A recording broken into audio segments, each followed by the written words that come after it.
Every day Pax! for 8 weeks. If she doesn't want to be found, she won't respond. Shannon Starr has searched the streets of Portland for her daughter Jade, known as Pax, on the streets. Have you seen her? I haven't seen her since Wednesday. Last week, we found her by chance while reporting on a story downtown. But I've been out here for like 3-4 years almost. Jade moved from Arizona to Portland with a friend in 2019. The town that we were living in is more of a smaller community, and they just wanted to kind of spread their wings. She had her own apartment and was a manager at her job. It's 13, 14 months officially on the streets, but I literally used to live behind this building in an apartment. She was living downtown and just basically tent city. Started to befriend some of the people downtown, and I guess someone gave her first blue pill.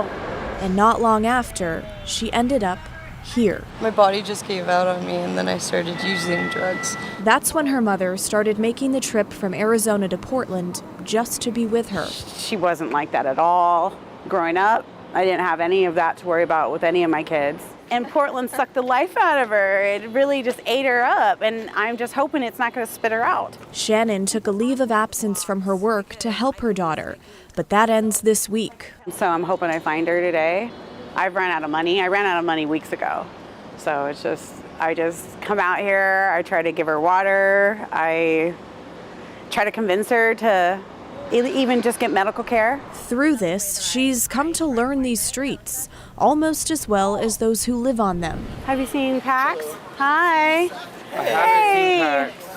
I helped this one. Oh, this is Ryan. Yeah. People use drugs. To get through it. But that's one way I try to find her is networking. It's the only thing she can do, since legally she's not allowed to force her daughter into treatment or take her without consent. So it just seems like there's just roadblock after roadblock, that there's nothing I can do because of her age. And hopefully she lives to see her 29th birthday at the end of this month.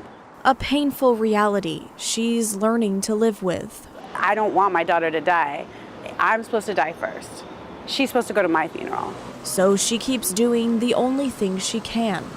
Staring at bodies on the street. Like, is that mine?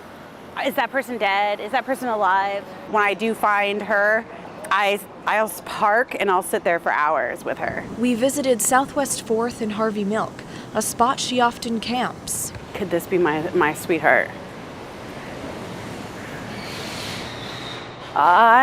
It could be. Pax, it is her. Sweetheart. Yeah. Oh no, it's not my daughter. Are you okay? You need some water? I thought it was her, but it's not. The same, because she cut her hair. I go like this, and now it's a low. So that it's like this emotional up and down every day. Every day, hoping to catch her before it's too late. We're told by other people to turn our backs, to let them hit rock bottom. But this is rock bottom. I don't see how street life is any sort of life at all.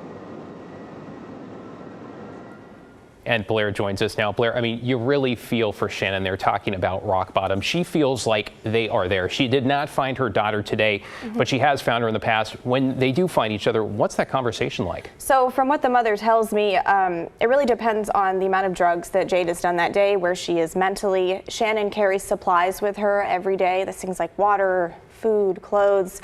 Sometimes they'll sit together for hours. Other times, Jade will get angry with her mom, angry that she's even out there trying to help her. So it really depends. What options does Shannon have? Well, her options are limited, and that's the sad part, unfortunately. Parents like this, they can take this sort of relentless route of going out day after day, trying to find their child and convince them to go into treatment, or they can let them reach that rock bottom on their own and try to wait for the moment they see the light on their own, which both options aren't that great. Yeah, to say nothing of what happens if the person wants to go into detox or treatment. I remember talking to a mother last year who her daughter was an alcoholic. She was trying to get her into treatment, had to send her out of the state to find treatment as well. So I guess the question is, what happens now? It sounds like Shannon has spent a lot of money. She's got to go back to work. And frankly, that she is absolutely terrified she is not going to see her daughter again. I mean, let's be blunt, that's a reality here. That fear is very real. She's learned to live with it every day. But like you said, she has to go back to work, at least for this next month. Then she plans to come back here, and she's hoping that that time over this next month will sort of show her daughter what it's like to not have her right in her back pocket, to not know that her mom is out here searching for her. So maybe that'll push her to want to get help on her own, but we'll see what this next month brings. Yeah, hoping that time away makes something change there, something to break click. the cycle, right? Yeah. Thanks so much, Blair.